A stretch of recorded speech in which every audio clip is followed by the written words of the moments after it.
Welcome to the Real Quick Review Show. We're here very sporadically. Tarantino, Pulp Fiction, altering timelines. Not exactly sure how to be spliced, but I'm here with Cody, Eddie, Matt, somewhere, myself, and Izzy, and we're going to be reviewing Never, Rarely, Sometimes, Always, Mandate by IZZY. I'm going to ask you some questions. They can be really personal. Just answer either never, rarely, sometimes, or always. All right, Never, Rarely, Sometimes, Always is a story about two teenage cousins that travel all the way to New York City to deal with an unplanned pregnancy. I think this movie says a lot with such a small amount of detail. This movie definitely tackles a subject that I don't often see covered in like mainstream media. There's a lot of like small things that happen in this. You become just compliant, kind of like with what you're used to, and watching these things that have become the norm for women just happening and having to like be brushed off and not being able to like talk about it or like raise your voice. It doesn't go too crazy on like all of that. It doesn't stop and have us have a conversation. It just keeps going because life just keeps going. It's harder for me to talk about this because I'm a dude, you know, like I don't go through like any of that. I could try to like find parts of my life where I might go through something like that, but I don't. And it feels almost unfair for me to have to like talk about it. But I did feel strongly about it. So I have to at least hope that people could find that genuine when I'm saying all of this. I'm giving this a 4.5 out of 5. Yeah, I believe this actually is happening today, currently. And this story that's being told is not too uncommon. That was a perspective of life I've never seen before. And like just the sharp fucking zoom ins on everyone, the close ups on everything, and just like the lack of music. And therefore when it's used, it's very powerful when it's used. And then like they did less is more, right? Because like at the end of the day, you still don't know what a teenage girl is thinking, right? You watch that entire film and like you feel for her, right? Mm-hmm. But you have no idea what the hell she's thinking that entire film because she's never talks about what she's thinking. It's so sad, and they force you to feel it. If you like talking really close to people's faces, this movie might be for you. If you hate scurvy, this is your fucking film. If you guys are not familiar, in the place that she goes where they tell her she's 10 weeks pregnant, they're called pregnancy centers or pregnancy crisis centers. They're usually very Christian facilities. They market as there's somewhere that you can go for help. And then they lie to you about how pregnant you are. They lead you along, and they try to make women think that they have more time than they have. This is a tactic that's extremely common. It's happening everywhere, and it's fucking horrid. It's often most impactful in the things that it doesn't say, but in the silent, like seething acquiescence to these situations. From Planned Parenthood to fraudulent pregnancy centers to harassment and objectification at home, school, work, public. Nothing is off the table in this movie, but it also doesn't make it so overt. The movie treats it the way that women are forced to treat these kinds of things. The lead actresses convey so much with so little dialogue, and I really like the tight and like claustrophobic camera angles and shots throughout the movie. They silently convey this like sense of anxiety. The movie is quiet, elegant, yet at the same time it's furious and hateful. I would consider this required viewing for anyone, especially men. It should be shown in high schools.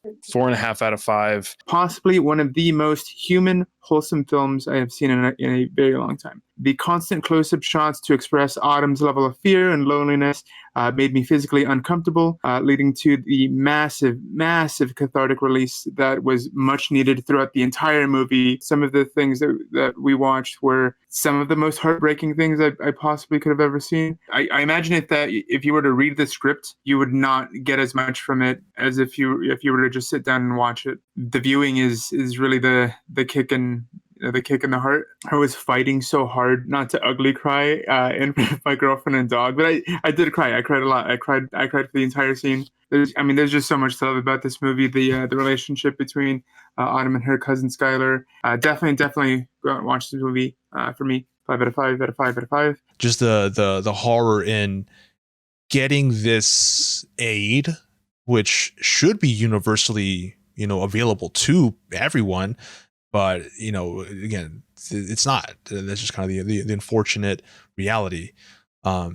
It's also really unfortunate that I have never seen these tic-tac-toe playing chickens in any of the arcades I've been. Dave & Buster's, not a single tic-tac-toe playing chicken. I think that's the real... Damn.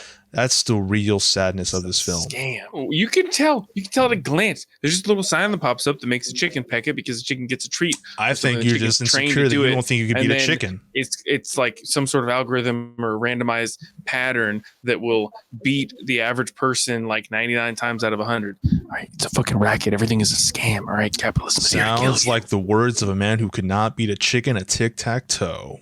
Speaking like a sore loser. It's unrelated to what I'm saying. Although the subject matter is not a universally understood experience, I did find the film did a fantastic job of placing the viewer in this harrowing position. And of course, I can never fully presume to say I know how it feels, because I don't. All I can hope for is a glimpse of understanding, and I think this film gave it to me. The main takeaway, I guess, is that some people just really fucking suck. Through the movie, we see this carousel of sick bastards, from straight crew to just outright wicked.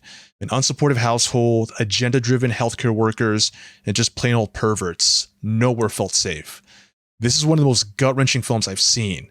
And while I was watching this film with my eyes covered like a slasher movie, our protagonist goes through these experiences seemingly unbothered. Sadly, I assume what is a shock to me is just commonplace for others. The filmmaking also had this voyeuristic feeling to it, with the camera holding on certain scenes, refusing to cut away. There was nowhere to hide. I don't usually favor this level of oversharing in my movies, but given the lack of coverage for stories like these, the approach they took served as a direct and unforgiving reality check for viewers like me. Once it was all said and done, the film just kinda ended. Unfortunately, the reality in most real-life stories like these is that they don't have storybook endings. With the unpredictability of life, especially for women all across the world, the ride-off into the sunset often holds more uncertainty than anything else. The one thing that is certain is that this is an important film whose social message should be seen by the masses. I felt challenged, I was enlightened, and any movie that can do that is a definite 5 out of 5. Well, I think we are set for our review tonight. Izzy, do you got anything to recommend for the good people? For anyone that hasn't watched it, watch Once Upon a Time in the West. It is a masterpiece. It is probably one of the funnest movies I've ever watched. So ridiculously over the top, amazingly framed. Every shot is beautifully framed, and the soundtrack is phenomenal. Okay, wait. Have you ever seen Shooter with Mark Wahlberg? Is that like, are you contractually obligated to mention Shooter all the time? I've seen it like once on like TNT, I think. What's that space interview show? Shit. The Midnight Gospel? Yes. The last episode of this show made me almost seemingly feel better / and/or get over the loss of my mother, who is not even dead yet. It's just so well written, right? That like you can't help but like bawl. Like, I'm a very dense person as it is, and like, god damn, that shit got me. If you like reptiles, go out to Hayward and check out the reptile room. There's tons of things over there. The people there are much more knowledgeable about reptiles and the reptile hobby. So if you're interested in reptiles at all, go give them a peek-see. Play Cluster Truck. It's on every game console. It's on Steam. You play as a person and you run and jump off of various semi-trucks going through ridiculous scenarios, like on a bridge made of ice, and you have to jump off onto another truck on another bridge made of ice, and then there's trucks go in the opposite direction. You have to jump down through a spinning thing that kills you. It is so much fun. Speaking of grass, okay, it's weird. Barns and farms, I'm recommending The Dark and the Wicked.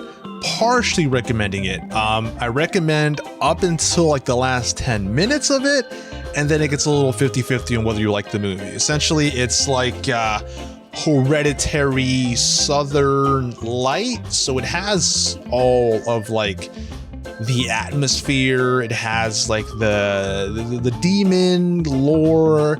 And the scares are real good. The landing, I was not a fan. It felt very abrupt, but 4, if it is fake, Stanley Kubrick directed the moon landing. But for the buildup of it, it brings it down from what would have been a 5 to a 3 for me. But maybe, your opinion would differ. So I think check it out regardless, but mostly enjoyed. You know what does stick the landing? This episode, hopefully, depends how it came out on the edit. But thank you, Cody. Thank you, Izzy. Thank you, Matt. Thank you, myself. And then we'll see you guys soon. Nice. That Cody looks like a knockoff Wario with a beard. No, that's me, What? man. No, not even close. How? Wait, what? No, I don't see it. Just give me a quick wham. Yeah, you got that real. Oh, Not the back. There it is. Okay, that was it. That was the missing ingredient.